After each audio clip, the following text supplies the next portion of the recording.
ஒரு ஆவிக்குரிய தேவ பிள்ளை இவன் என்னைக்குமே தன்னில் சுமையை சுமக்கிறவனாய் இருக்க மாட்டான்.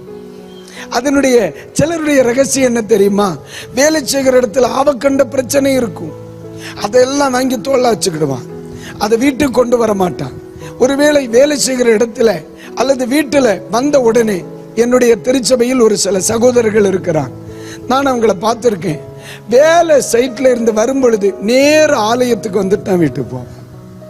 காலையில கிளம்பும் பொழுது நேர ஆலயத்துல வந்து ஜெபம் பண்ணிட்டு தான் போவேன். அது ரொம்ப நல்லதுன்னு சொல்லுவேன். அங்கிருந்து கொண்டு வர எல்லாத்தையும் இதுல ஒண்ணு இறக்கி வச்சுட்டு இருக்கட்டு, நான் வீட்டுக்கு போறேன்னு ஃப்ரீயா வீட்டுக்கு போயிடலாம். இத கொண்டு போனா சாயங்காலம் வீட்டுல யுத்த கண்டிஷன் தான். நம்ம பார்டர்ல, திபெத் பார்டர்ல இருக்கிற மாதிரி ஃபீல் ஆகும். நான் சொல்ல புரியுதா உங்களுக்கு? வந்து தேவ சமூகத்தில் இறக்கிடுவாங்க, வீட்டுக்கு ஃப்ரீயா போவாங்க.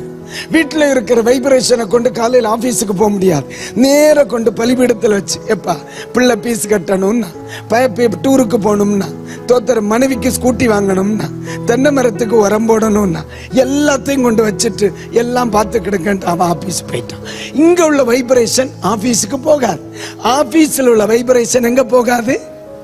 கரெக்டா தேவ சமூகத்தில் ஜெபிக்கிறவனிடத்திலிருந்து நோ ரியாக்ஷன் எதுவுமே இருக்காது. அதுதான் பிரேயர் லைஃப்.